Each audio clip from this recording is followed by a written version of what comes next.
आपको बताना चाहूंगा पार्टी वाइज ब्रेकअप कि कितने मुकदमे सीबीआई ने कौन सी पार्टी के नेताओं के खिलाफ करे हुए हैं।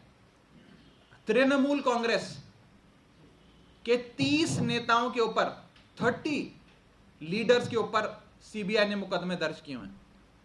Congress party, Indian national Congress के 26 नेताओं के खिलाफ सीबीआई ने मुकदमे दर्ज करे हैं। आरजेडी, बिहार की पार्टी है, आरजेडी के खिलाफ 10 मुकदमे दर्ज किए हैं। Biju Janata Dal,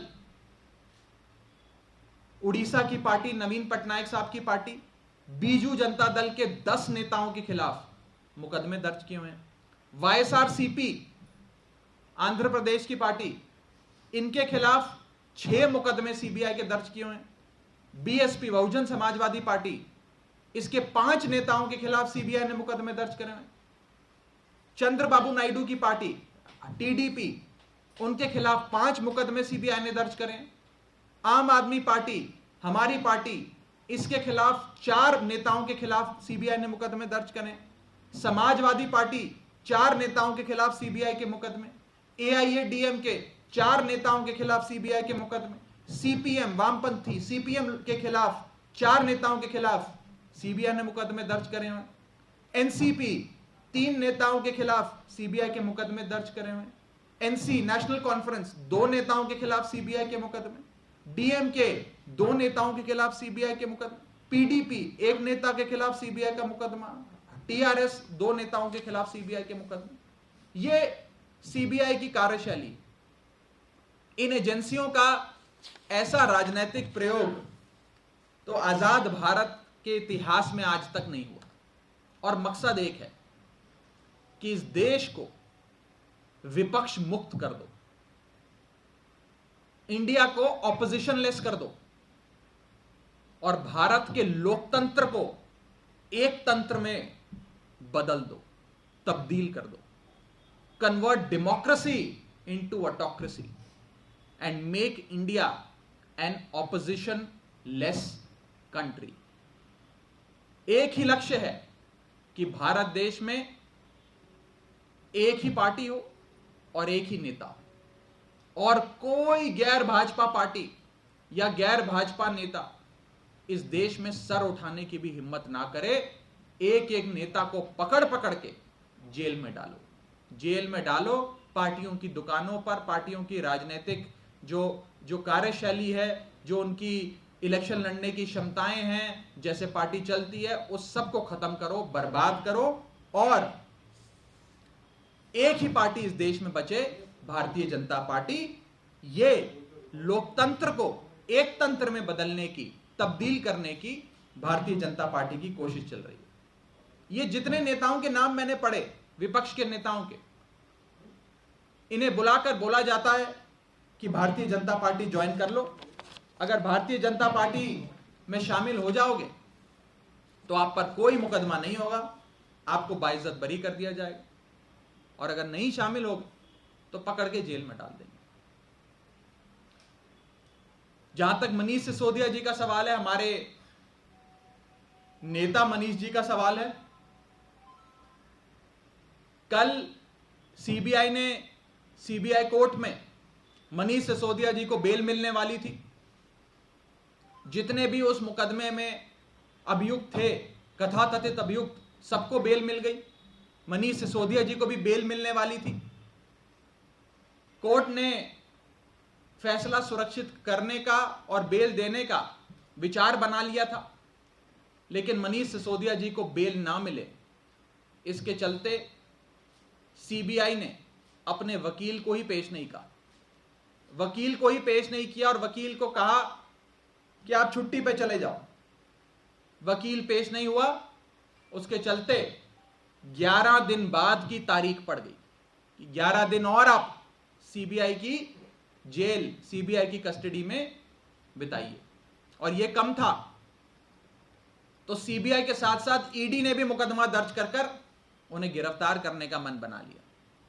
same case, same facts, same सवाल, सेम जवाब, सेम सबूत, सेम रेड, बस कभी एक एजेंसी पकड़ लेती है, कभी दूसरी एजेंसी पकड़ लेती है। भारतीय जनता पार्टी इस देश में एजेंसी खेलकर विपक्ष को बर्बाद कर रही है, विपक्ष को खत्म कर रही है।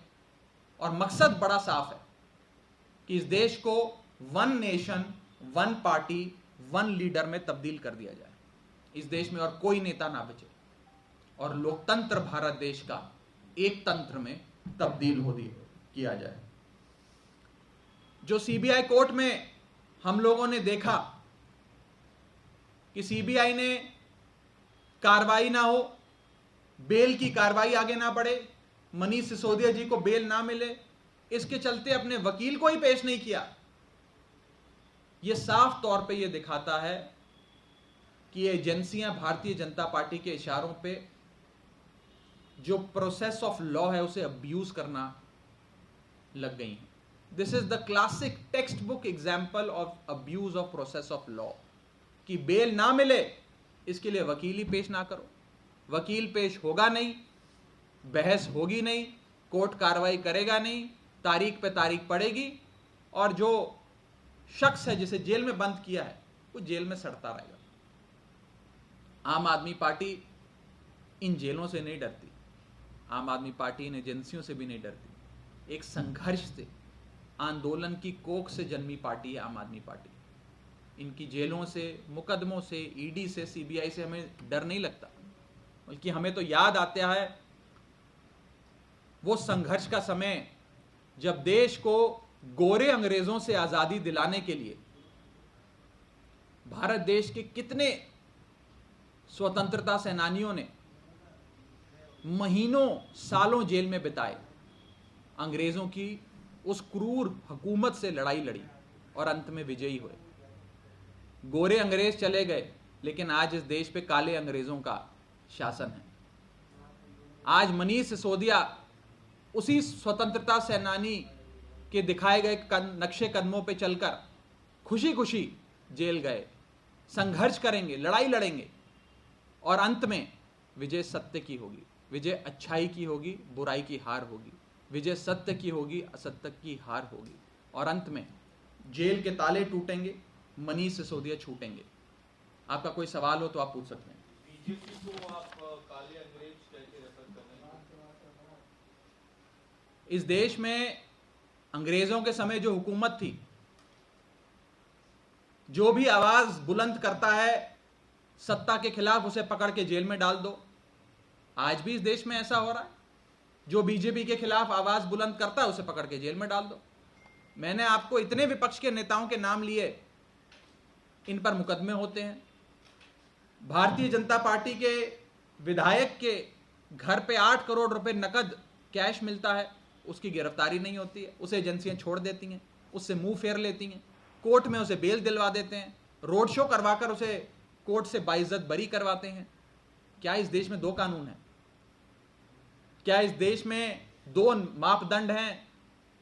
भ्रष्टाचार, कथाकथित भ्रष्टाचार के मुकदमों में जांच करने की। लड़ाई भ्रष्टाचार के खिलाफ नहीं है, लड़ाई विपक्ष के खिलाफ है। The fight is not against corruption, the fight is against the opposition. Bharat को ऑपोजिशन मुक्त करो, विपक्ष मुक्त भारत बनाओ, एक भी नेता बचना ना पाए। कोई गली मोहल्ले में कोई गैर भाजपा का छोटा नेता, कोई गली मोहल्ले का भी गैर भाजपा या भाजपा का विरोध करता कोई गली का नेता भी ना बच पाए, सबको पकड़ के जेल में डालो। इस नीति के तहत भारतीय जनता पार्टी चल रही है। एक सवाल ये है, अभी मनीष सिसोदिया को एनफोर्समेंट डायरेक्टरेट ने अरेस्ट किया है, ये कविता की क्वेश्चनिंग हो रही है और ये तर्क दिया जा रहा है ईडी के सोर्सेस के थ्रू कि एक साउथ ग्रुप था, एलिजेड साउथ ग्रुप था, साउथ कार्टेल था, जो लिंक था की कविता से और उनका कनेक्शन आपकी पार्टी से था इस पॉलिसी फॉर्मुलेशन के लिए। किसी भी इन्वेस्टिगेशन में आप डिटेल में जाना चाहते हैं तो मैं डिटेल में चला जाता हूं। किसी भी इन्वेस्टिगेशन की बेडरॉक बेसिस होता है रिकवरी। भ्रष्टाचार हुआ, कहते हैं 10,000 करोड़ का भ्रष्टाचार हो गया। अब कहाँ है वो 10,000 करोड़? 10,000 करोड़ इंसान कहीं रखता है, कहीं सोना खरीदता, कोई जेवरात खरीदता, कोई गाड़ी खरीदता, कोई जमीन खरीदता। कहाँ गए वो 10,000 करोड़ रुपए?